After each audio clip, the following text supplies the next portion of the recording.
you guys? Welcome back to Lily Reads. In today's video, we are going to be doing a wrap-up. You guys, if you watch these wrap-ups, thank you so much, because wrap-ups, I do not enjoy filming wrap-ups. I just don't like going through everything you've read, having to recount everything that was in the story and your thoughts and your opinions. It's just a lot, and it's really, really boring to film. I was watching a Books and Lala video, and they were doing a wrap-up, and they said the exact same thing. Wrap-ups are just boring. They're just a boring thing to film. There's nothing you really can do to make them not boring, but a lot of people do just want to see the books that you read the entire month and not watch individual vlogs. So I understand the importance of them. They're just not fun, So let's get on into it. The first book I want to discuss is When You Were Everything by Ashley Woodfolk. I believe Ashley Woodfolk had some contributions to some anthologies that I read in the past, but this would be my first standalone Ashley Woodfolk book. And in this book, we are following a girl. She has fallen out with her best friend. We do not know why she has fallen out with her best friend, but she's skipping school because she doesn't want to have to deal with it all. She has an internship that she's going out for, and we're basically trying to figure out what happened in these two girls' relationship. Can they mend their relationship? She also has personal things going on with her family. Her parents are splitting up, and that's what this book is about. It is young adult. I really enjoyed this book. This book was juicy for some young adult bullshit. They had some juicy stuff going in there. And what I enjoy and what I really enjoy about young adult is that I think in young adult books, you have more opportunities for the characters to be flawed because people expect young children to be flawed. So in young adult books, you get more flawed characters. I think more interesting characters. And this is just really well done. 4 out of 5 stars. I do think the ending kind of wrapped up a little quickly. Like we had to wrap everything up, and I kind of think the ending was rushed, so that's why it loses a star, but I enjoyed this book. The next book we have is Redwood and Wildfire. This is the most bizarre book I read in the month. So in this book, we are following a Black woman and we are following an Irish man. They both have kind of been thrusted out of society. This Black woman, her mother died, and basically she kind of feels like she's away from society. She practices hoodoo or voodoo. I don't remember. She practices one of the two. And basically, people just don't really look after her. And so she decides that she is going to run away. Well, that's not necessarily true. One day, she is outside and she calls upon the thunder. She calls upon the lightning. So she clearly has some type of magical abilities. And this Irish guy sees her. Well, she almost gets assaulted by this white man. She ends up killing this white man, and she flees the area, and most people think that this Irish man is the one who did the killing, and he kind of takes the brunt of it, because this is back in the day and you can't just be killing people. So anyway, she joins a theater company where they put on minstrel shows. And basically, they're trying to have creative freedom in this time when most things people want to see from Black people is making a mockery of Black people. And she has this relationship with this Irish guy somewhere in there. I'm pretty sure I butchered that. I don't even fully remember everything that happened in this book. This book had a lot of things going on with it. You had the hoodoo element, you had the calling on the weather, being able to harness the weather thing, you had this love story with this Black person and this Irish person during segregation, during, Jim Crow, during this time. You had this idea of Black people trying to find creative freedom and going up north, because that's where she goes, going up north and not seeing the opportunities that they thought they would see. You have all of that, but I just don't think all of it's done to the best of its abilities, because there's not enough time. I think if we threw out a couple things, it could be done well. But I just don't think there was enough time in this book to do it properly. So I am going to give this book 2 out of 5 stars. The next book that I did not enjoy is The Accidental Pinup. So in this book, we are following a black girl. She is a photographer, and basically her best friend has a swim line, and she wants to be the photographer for the swim line. But there is a guy who is also in the running. So the woman, her best friend, goes on maternity leave, and she decides, like, it's gonna be between the two of you who's gonna get the job to shoot this ad. So the manager of the white man, he's just like, you can kind of go spy on her. You can get to know her. You can spy on her, and then you could get the job. You know, you could see your competition, because they're kind of been in competition for jobs. They both have the same photography type of skills. They do the same thing. They do like black and white pinup type of thing. So he basically is like, yeah, I can like spy on her and get some information, because they have to do like test shoots. They have to do test shoots before they can get the final job. But lo and behold, he ends up becoming the photographer. She ends up becoming the pinup. So basically, she's going to be the model, but she's also going to be the creative director, and he's going to be the photographer. So they're going to work together. That's kind of their compromise after they realize they kind of like one another. And then that's kind of how the story goes. He's the photographer. She's a pinup. She's not really a model. So she's like, this is new. This book does not work in so many areas. Our main characters, our two love interests, do not spend enough time together. There's no time we have to establish their relationship, them liking each other. It's just one day they like each other. Our main character has no agency. I pointed this out in the vlog. All of her dreams, she defers. Like, oh, I want to be a photographer. Let him be the photographer. I don't want to be a pinup model. It's not my thing. Let me defer that. Oh, my parents don't like this. Let me do, like, she just goes with what everyone around her is saying, and there's no agency with the character. And then you have this idea of this guy kind of being a mole, this guy wanting to sabotage their relationship, but that's like dropped. That is dropped and then picked back up at the very, very end. And it's like, what's the point of that? This one just didn't work. I'm going to give it 2 out of 5 stars. The next book that did not work is Savvy Sheldon Feels Good as Hell by Taj McCoy. In this book, we are following a character named Savvy. She is in a relationship with this guy, and one day this guy breaks up with her. But when she is like yelling at this guy for breaking up with her out of nowhere, this guy walks down her streets and sees her, and she thinks that this guy is homeless. But lo and behold, this guy is not homeless. This guy works in construction. He does remodeling. And one day when she's at a coffee shop, she runs into him. She's like, I thought you were homeless. He's like, I'm not homeless. And so someone in the neighborhood is getting their house remodeled. And so they want to show Savvy the remodeling they've done to their house. But of course, our guy Sheldon has done the remodeling. So she meets him again, and he's just like, yeah, I do remodeling, which is important because she wants to get her kitchen remodeled. So they agree to remodel her kitchen, and things happen. This book is simply not good. This book, I did not mention this in the vlog, and I don't know why. This book has a like, Stella gets her groove back, but like, you know, going to the gym, physical, get your groove back. She starts to do things to like lose weight, which I have no problem with. There are people who have weight goals and they want to lose weight, but I do think this book becomes heavy on that. This is not a romance book. It turns into women's fiction, and the losing weight aspect of it becomes a big part of the book. She used to like tennis. She used to be like into tennis, and now that she's getting back into physical activity, she does tennis again. That's a big part of the book. The friends are not interesting. The relationship is not interesting. This book does not work, and I went ahead and gave this book 1 out of 5 stars. I did not enjoy this book at all. The next book and last book that I 100% did not enjoy is the Lily Reads Book Club pick for February, which was Single Dads Club by Teresa Bahari. Don't know how to pronounce their name, sorry.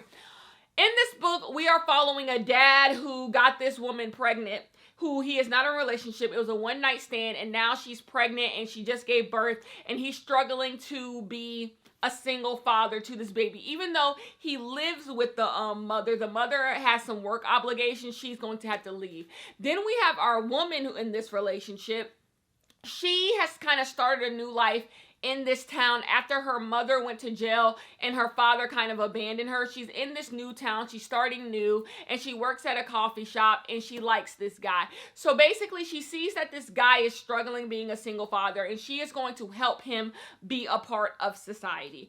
There's so many issues with this book. The writing, something is off with the writing. It's an editing issue. Like, things are said that don't really make sense.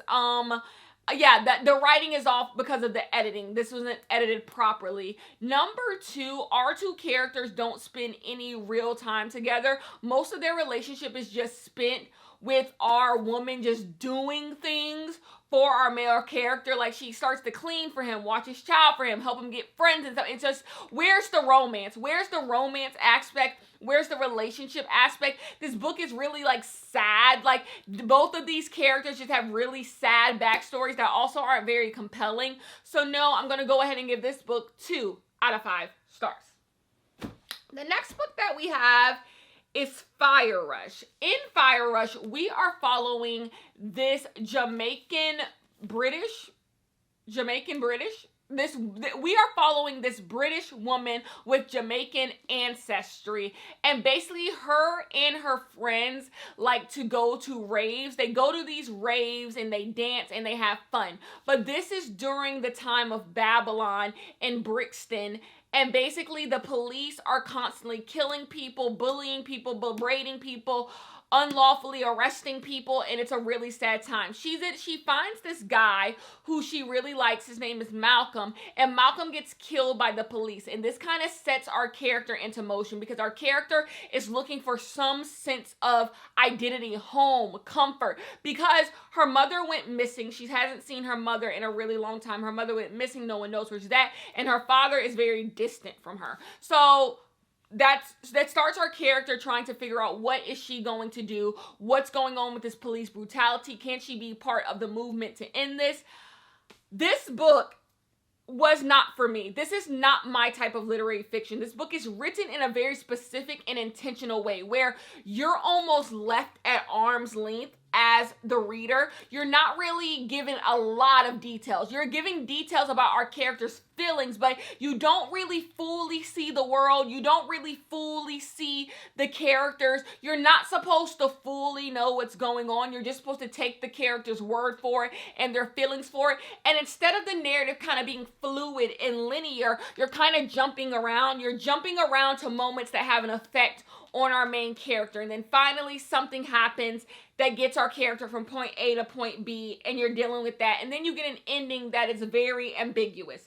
Not for me, not my type of story. I just do not like these foggy, hazy type of books, and that's what this book is. So, and then this book rests on this Malcolm guy dying. He's barely in the book. He's barely in the book, and when he's in the book, it doesn't really ring true that he's like just so great and he's gonna change her life. And that's the part of the thing that doesn't work. When you're getting this like almost blurry, it almost feels like visions of this person's life. You don't really feel connected to any of the characters. So when anything happens to them, you're kind of just like, them be the breaks. Like, I don't know what you want me to say.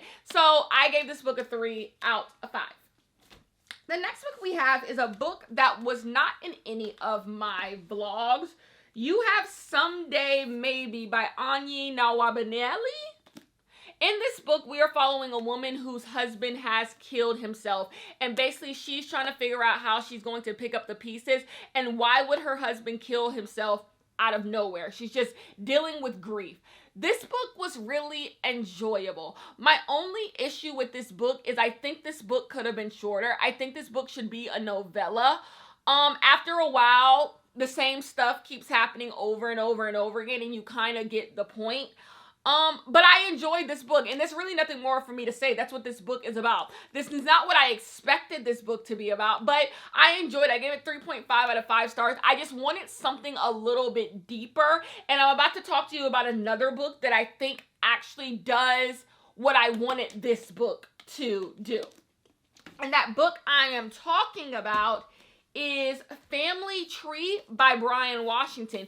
In this book, you are following a gay black man, and he has moved back to Houston after his boyfriend Kai has died, and he's reconnecting with an old friend he had in Houston named TJ. Their relationship ended in a really bad way. We don't know what happened, but we know when they meet each other at this gay club that Cameron is working at, that something has happened between the two of them, and we're trying to catch up with Cameron now that he's in Houston. What happened to his partner, the effects that the death of his partner has had on Cameron, what that is, and what's going on in Cameron's life. I really enjoyed this book. This book talks about grief in such a real way, and it takes an angle you usually don't see. Our character Cameron is flailing. He is absolutely flailing. He's having sex with all types of people. He doesn't care about diseases. He doesn't care about anything. He just goes to work, has sex, takes his roommate's kid to school, because he lives with two gay guys, and they have a kid, and he walks the kid to school every single day so he don't get mugged or robbed.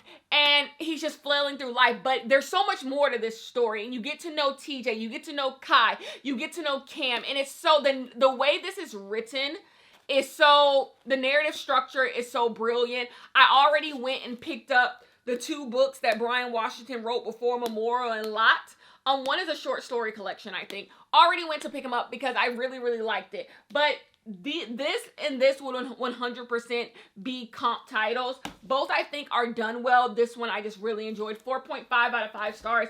Maybe revisiting it, I would go ahead and give it 5.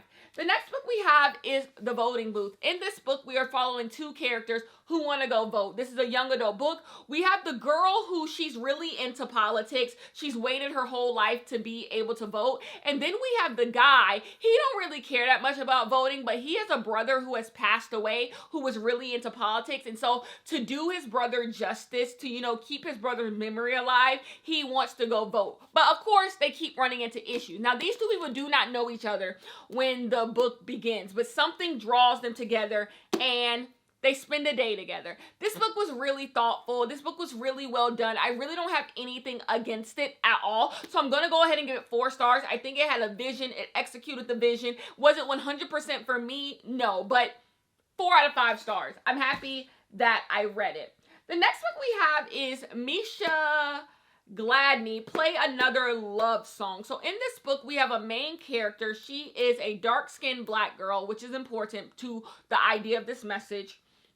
The message that this book has, I guess.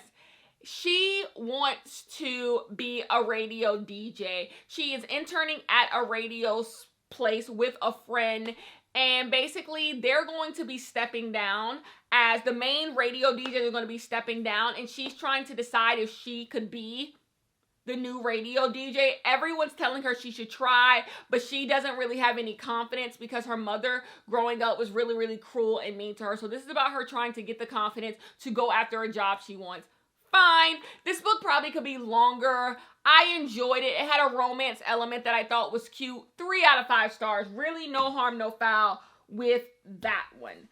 The next book we have is Opposite of Always. In this book, we are following a guy who meets a girl at a party. He meets a girl at a party and they hit it off, but something is really weird about this girl. She never really seems to be able to commit. She always keeps him at a distance. And one day she dies. One day she dies. He's heartbroken. He's just like, oh my gosh, this is why she kept me at a distance. She was like, something was wrong with her.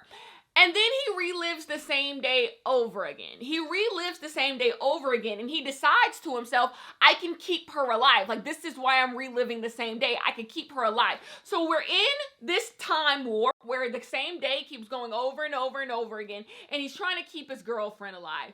This book is one of those books where you gotta hang in there. You gotta hang in there, and then you see what this book is trying to do. This book is so much more thoughtful than I think it appears on the surface. I gave this book 4.5 out of 5 stars. I enjoyed being in this world. I enjoyed what this book was teaching. This book has a very sincere message to it. I enjoyed. Let's move on to The Moment We Met. In this book, this is a sequel to the book Have We Met? Right here, let me get it. It's a sequel to this book. And the idea of this book is that there is an app that is on your phone who will send you some love interest, and you gotta pick between the love interest that this app sends into your life to see who you are going to be with. In the last book, they were all exes. In this book, it's more like misconnections, but she doesn't know any of these people. Is that what it is? No, because I don't know if she knew the guy. She knew all the guys in the last book. But anyways, like, it's just a misconnections things, like bringing people back into your life. And that's what this book is about. She wants to start a business. She goes to this business retreat to get a loan, a grant. She meets some people. This starts the app being on her phone, and there's different people from her life.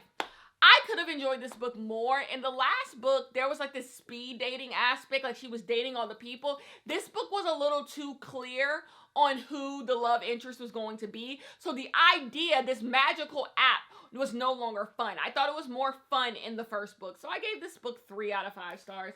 It was fine. It was fine.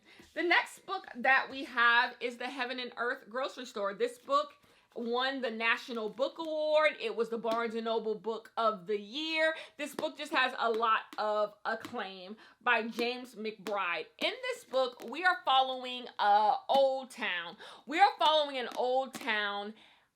These cops show up one day and they're asking this guy about some bodies that were found in the ground because they are building a housing development. And he basically is like, mum is the word, I ain't got nothing to tell you. One day, the next day, a hurricane comes through, wipes up all the evidence of the body, anything that could be found about the body. So basically, whoever killed these people are going to killed this person is going to get away with it because all the evidence is gone. But that takes us back in time. That takes us back in time to this town before there was a housing development going up. And we meet this Jewish couple. This Jewish couple has the Heaven and Earth grocery store. They're in community with the black people. There's really Polish, Jewish, and black people. They're all in community together. And basically there's this race tension because a lot of the Jewish and Polish people are moving away from the black people because of assimilation. Like, you got to be a little anti-black when you want to make it in America. So they're moving away, but this Jewish couple, they're not going to move away. They're going to stay in community with these black people because these black people have kind of been, there for them. The husband owns a theater. That matters because there is this boy. He goes by the name of Dodo. Well, they call him Dodo. He is deaf. And so he reads lips and he can talk, but he cannot hear. Because of an accident that happened at his mom's house. His mom is dead. He doesn't really have any family. So this black family has taken him in because they can't have kids for themselves. Well, the government decides they want to institutionalize this boy because he is deaf. He doesn't go to school. So they decide to hide this black family is going to hide this boy. But people know that the boy lives with him, so they come knocking looking for him. So they send him to go live with the Jewish people. And at first they're going to keep him in the theater, but the wife, no, you don't keep a kid in the theater. Just because he's deaf doesn't mean he doesn't have feelings. So they take him in. Things happen. The story keeps on going. Like, there's no point at which I could stop the summaries. Things just keep on happening. I really, really enjoyed this book. I love the message of this book. I love the way this book talked about race without beating you over the head, because we know about racism. We know about anti-Semitism. We know about assimilation, but this book takes a more nuanced, a more interesting approach when it's talking about those things. The conversations everyone has with each other aren't over the top. No one's just going to be outright anti-Semitic. No one's going to be outright racist except for a few people. Like, it's just people in conversation with each other because they live around another. And a lot of times when books talk about race, or TV shows or media talks about race, everything is over the top. But no one's talking about the subtlety to anti-Semitism, the subtlety to racism, And so I liked it. It also talks about upward mobility. It talks about ableism, institutionalization. 4 out of 5 stars. I thought the book was honestly brilliant. The next thing we have is Business Not As Usual. In this book, we have this quirky black girl. She's so quirky. She is the assistant to this really mean executive. And one day, this executive is trying to land a deal with another big old company. And this guy is the guy who owns the company. They get to talking. He realizes he liked quirky girl. And they start going on dates. I really enjoyed this book. The ending kind of threw me for a loop. The ending gets a little wacky at the end, and it kind of threw me for a loop. But up until then, this is a really enjoyable romance book. I'm being like kind of like cynical on it, but I'm actually not. 3.5 out of 5 stars, maybe 4 on another day. I enjoyed this book. Pick it up. Next, we have Not So Pure and Simple. So in this book, we are following a guy who has a crush on a girl at his church. And one day, he is going to ask this girl out. So he has the plan. He's going to act like he's talking to her parents. They're going to come over, and he's going to ask her out. Well. He sees this girl get up, and he's like, wait, she can't leave before I have to talk to her. So he gets up too, and he realizes they're walking to the front of the church. So he goes up to the front of the church too with a few other kids, and they end up taking a purity pledge to not have sex until they are married. And he's like, what? But not only do you have to take the pledge, you have to go to the church, I think once a week or maybe a few times a week for like purity class to go over this stuff. And he's like, okay. So he starts this purity pledge thing. But at the same time at his school, a bunch of girls at his school have gotten pregnant. And so they're teaching like sex ed at the school, and everything going on in the sex ed class is the complete opposite of what's being taught at church. And this kind of opens his eyes to like what's really going on with this purity pledge, and like, are they teaching the stuff the kids need to know? Loved it. 5 out of 5 stars. This book was so good. This book was so good. I really enjoyed the dialogue in this book. They really talked like Black kids, and I enjoyed the messaging of this book. Pick it up. 5 out of 5 stars. Last book, my favorite book of the month, was Full Disclosure. This is actually not the last book, but stay with me. It's called Full Disclosure. In this book, we are following a girl who is HIV positive, and she's been having a lot of questions because she wants to start having sex. There's a boy in her school who she really likes, and she wants to be with him, and she knows with being with him, they're of a certain age, they might want to have sex with each other. So she's been asking a lot of questions about what will her life be like as someone who is HIV positive, and can she have sex? She has 2 dads, and her dads are kind of telling her like, girl, like maybe you shouldn't be thinking about that at all. Like just focus on your studies. So she's like, I want to have sex. Like I know I want to have sex. Well, one day the guy that she likes at school likes her back, and they start hanging out, and she gets a note. She gets a note from someone, and the note says, if you don't stop hanging out with this boy, I'm going to tell everybody at school that you have HIV. And she's like, whoa, that's going to suck because I just left my last school because people found out I had HIV and were weird. This book is really cute. This book is really cute, thoughtfully done, great message. 10 across the board. 5 out of 5 stars. I really enjoyed it. And the last book we have is The Women of Brewster Place by Gloria Naylor. Mama Day by Gloria Naylor is my favorite book of all time, if you were wondering. And I wanted to read The Women of Brewster Place this month, and I did. And I also 5 out of 5 stars. In this book, you are basically following a street. You are following a street that has been here for a really long time and is being demolished, being torn down, being like, you know, gentrification even back then, right? And we're following women who have lived on this street and the things that have happened to them. I'm not going to go through all of the women, but it's such a short book, but it's so thoughtfully done. Like every single thing is so particular to Black women's plight in America, and I just thought it was really well done. It reminded me of The Secret Lives of Church Ladies. It reminded me of a lot of books. What this book did for Black women goes in line with Alice Walker's The Color Purple, Toni Morrison's Sula. All of these books are all in conversation with each other in some way, and I really enjoyed it. 5 out of 5 stars. So that is the end of the wrap up. Thank God. Thank God. I will see you guys in the next one for March. Oh, by the way, it was Black History Month, so all the books I read were by Black authors. I take Black History Month seriously. But yeah, I will talk to you guys in the next one. Peace.